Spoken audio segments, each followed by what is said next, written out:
Magandang umaga sa lahat. Andito na naman ako, Angel Angeles. Or para dyan sa mga nanonood sa gabi, magandang gabi sa inyo. Magandang tanghali, magandang hapon. Andito na naman tayo sa isa pang tutorials natin dito sa PPST. Maraming salamat pala dun sa mga 28 na nag-like na. Kakagawa ko lang nitong fan page kagabi or Facebook page kagabi para sa ating vlog. So, kung napapanood nyo ito, punta kayo sa facebook.com/PinoyPSTutorials and then click nyo lang yung like. At pakishare na rin para mas marami pang Pinoy na kapwa natin ang matuto ng Photoshop. So, let's get started. So, open nyo yung Photoshop nyo. Ito po yung gagawin natin. Ito po yung first photo manipulation ninyo na gagawin. So, sa mga beginner dyan, o dun sa mga experience na tatry natin tong gawin ngayon. Madali lang naman to. Wala naman siya masyadong layers. Dalawang images lang. Images ang gagamitin natin. So, try natin i-replicate to.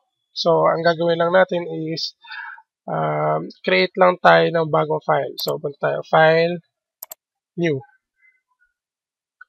And then, gawin natin sa width, 1,100 pixels, and then sa height ay 700 pixels. Okay. And then, ang next na gagawin natin is, maganda mag-umpisa palagi dun sa background muna. Sa background. So, gawin natin, adjust ko na headset ko. Open.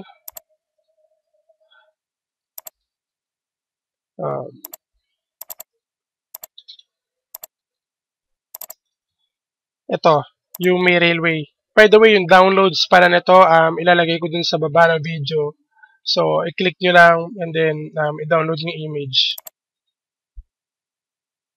Yan. So, ang gagawin natin, i-copy natin itong buong image na to dito sa file natin. So, ang gagawin natin is select all or Control A. Para mag-deselect is Control D. Para pala dun sa hindi pa marunong mag-extract ng image, I suggest you panoorin yung tutorial sa extraction, yung part 1 tsaka part 2. O kaya kahit yung part 2 lang, yung tungkol doon sa pen tool, napaka-mainam po nun. So, ilalagay ko rin yung download link sa baba. So, copy lang natin to. Right-click. Punta tayo sa edit. Copy. And then, punta tayo dito. And then, edit. Paste. Para dun sa mga karamihan, alam na ninyo yung Control-C tsaka Control-V. So, nakita natin na ganito ang kinalabasan. Actually, ang nangyari dyan is yung image natin ay masyadong malaki. So, ang kailangan natin gawin ay mag-zoom out. Press Alt, and then scroll down. And then, a-adjust natin yung image para mag-fit dun sa canvas natin. So, paano yon? Punta tayo sa Edit, Free Transform, or Control-T. Yan, ito yung buong image natin. So, ngayon, ang kailangan natin is i-adjust natin to para mag-fit dito sa canvas natin. So, nakita nyo, kapag ginalaw natin to, nadi-distort yung image. Undo lang natin. Ang kailangan natin gawin is hold, shift, and then drag. Zoom in natin, alt, scroll up. Yan.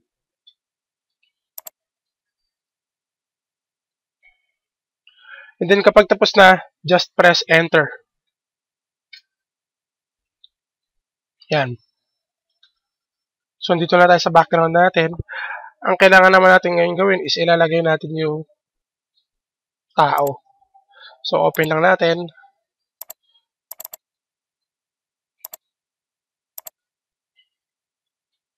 Ayan.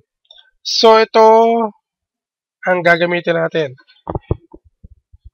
Hindi naman natin kailangan gamitin lahat. Bale, itong part lang na ito. Ito siguro. So, yun lang kailangan natin extract. So, gamitin natin yung pen tool. Click nyo lang yung pen tool. Then, medyo zoom in lang kayo. By the way, duplicate nyo pala tong layer na to. Type layer, duplicate layer, click OK, and then hide nito. Okay. Click nyo lang to, itong mata, para ma-hide yung background. So, meron na tayong background copy, para may backup tayo. Okay. So, zoom. Dito tayo mag-umpisa. Siguro, ipa-fast forward ko na lang to. Banda dito sa part na to. So, bali pala, ulitin ko dun sa mga hindi nakakaalam kung paano gamitin itong pen tool. Punta kayo dun sa part 2 ng extraction process tutorial ko.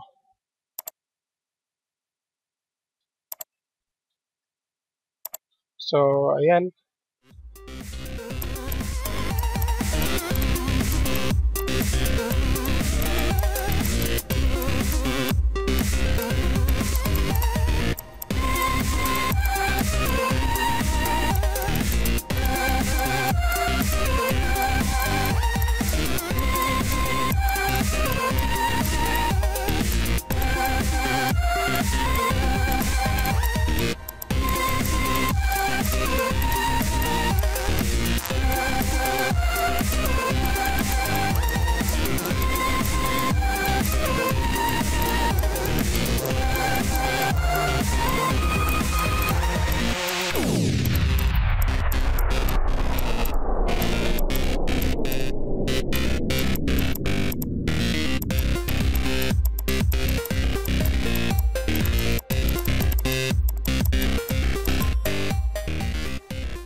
Ayan. Kapag na-select nyo na gamit yung pen tool, yung mga points natin. Pag na-select natin na gamit na yung pen tool, i-right-click lang natin, and then make selection. Click OK. Yan.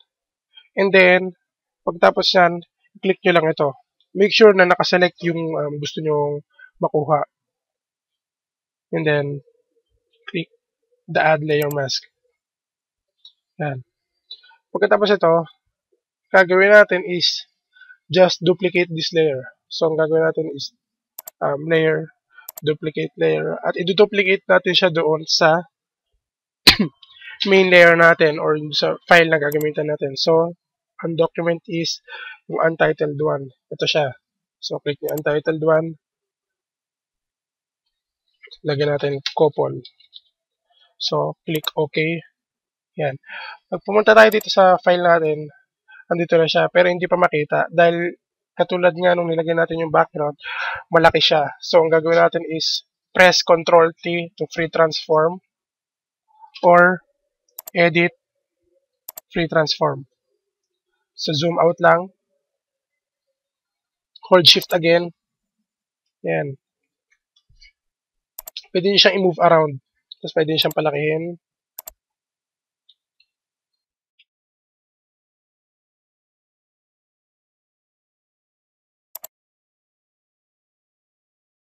Ngayon, ang oras ngayon sa akin ay alas 5:30 ng umaga ngayong January 4. Kaya medyo malamig pa. Sabi ng Pag-asa, lalo pa daw lalamig ang panahon.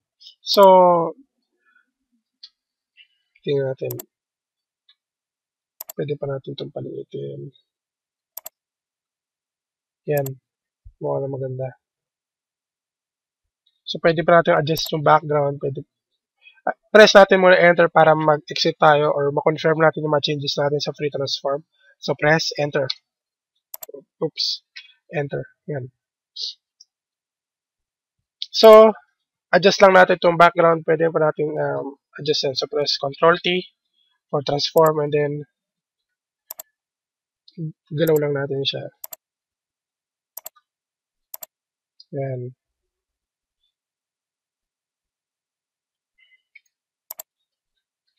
Adjust lang natin to konti. Ayan. Ganda na. So, dito na tayo ngayon. Gumamit na tayo ng layer mask. Ito yung itsura ng layer mask natin. By the way, ulit, sa layer mask, lahat ng tatamaan ng black doon sa layer na ina-applyan niya is magiging invisible. If you put gray dito, if you put a gray, for example,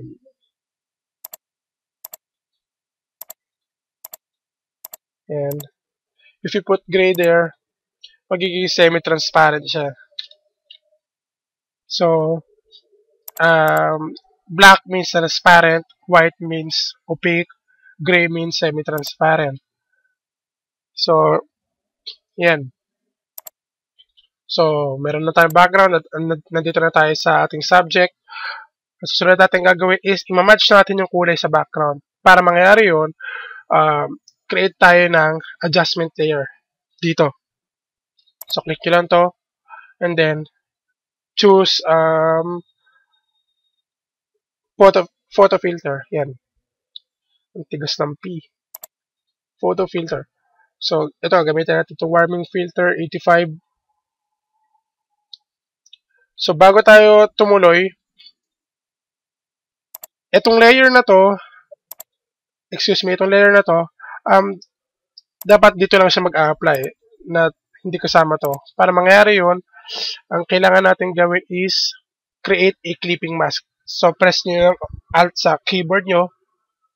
At kapag yung mouse nyo, tinutok nyo in between doon sa dalawang layer, makikita nyo ito. Pag kinlik nyo, while holding Alt, yan, makikita nyo meron na siyang arrow dito. That means, kung ano yung mask niya dito, kung ano yung mask niya, mag-a-apply siya or mai-inherit niya yung mask. So, lahat ng transparent areas, hindi niya lalagyan ng filter or hindi niya matatamaan. Kasi, tingnan nyo, kapag hindi siya naka-clipping mask, pag in-adjust natin siya, pati yung background, nag-iiba yung kulay. So, kailangan natin lagyan ng clipping mask. Para i-adjust natin yung photo filter natin, double-click lang sa layer. And then, yan. Adjust lang natin yung density para mag-match dun sa background. So, lalagyan lang natin siya ng konting orange or warming filter. Siguro sapat na to 57%. Yan, maganda na siya. So, sa 57% warming filter 85, maganda na siya. Salamat pala doon kay Andre Oprinka ng PSD Box kasi sa kanya nang galing tong tutorial na to. I just made it in Tagalog. Ngayon, nandito na tayo. Ang kailangan lang natin gawin ngayon is yung o magdagdag muna tayo isa pang adjustment layer para mas maganda. So, another adjustment layer. Click nyo yung levels. Okay? So, sa levels, adjust lang natin to. Lagyan lang natin konting highlights. Then, yung midtones, medyo paliwanagin natin konti. Para may focus tayo dun sa subject natin. Yan. So, parehas siya naka-clipping mask. Hold nyo lang Alt, tapos click nyo in between layer. So, itong dalawang layer na to, na-inherit yung mask nito. Ang susunod natin gagawin is right-click or blending options. Ang gagawin natin is yung rim lights. Ang rim lights naman is yung light do sa dulo or sa edges ng isang image dahil meron siyang background light or backlight. Ang nangyayari yun kadalasan kapag nasa likod mo yung ilaw, malamang. So, para i-emulate natin yon, gagamit tayo ng inner shadow sa blending options natin. Again, right-click nyo to, and then blending options, inner shadow. Yan. So, bakit nakakatawa naman inner shadow? Pero with the right blend mode, makukuha natin yung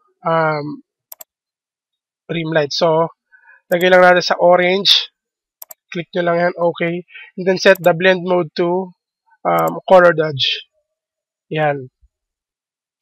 So, medyo bawasan nyo lang yung distance. About 2px. Gawin yung angle is 90 degrees. And then size, pwede nyo adjust yung size. About 5px is good. Pwede pa natin bawasan yung opacity. Yan, sa 60, I think it's okay na. So, medyo dagdagan pa natin ang distance. Yan, maganda na siya. Good. Now, next, mag-add lang tayo ng konting light effect. So, punta tayo sa layer, new layer, or Control-Shift-N. Click OK. And then using the brush tool, select nyo yung soft brush or yung ganito. Set nyo hardness sa 0. Set nyo hardness sa 0, 10. And then, lagyan nyo lang sa around 500 pixels yung size niya. Ganito kalaki. So, using the same color orange, draw a blot of color orange dito. Yan. So, gawin nyo, pag na-drawing nyo na yan, click nyo lang dito and then select screen. Yan. And then, bawasan nyo lang opacity konti. Yan. Or around 30%. Okay na. Maganda siya. So, may improvement na tayo. Last, finishing touches na lang. Para maging mas maganda siya. Lagay tayo ng isa pang adjustment layer. Gradient map. Okay?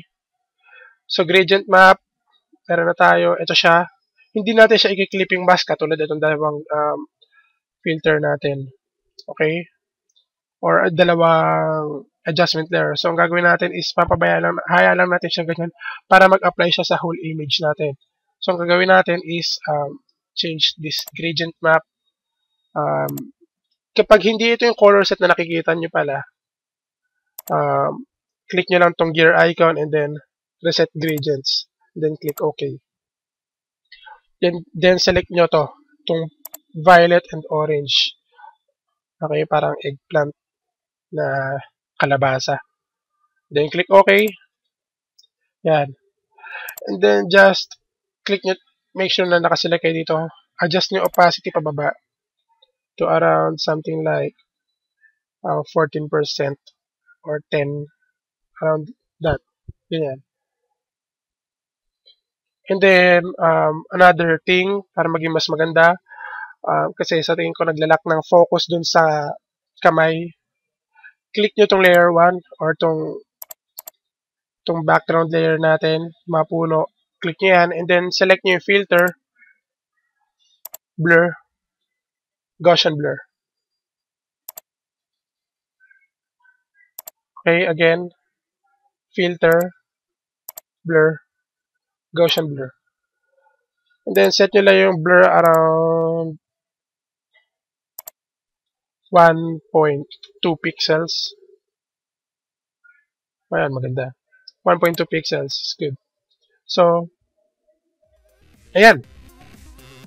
Meron na tayong finished product. So, I hope you enjoy.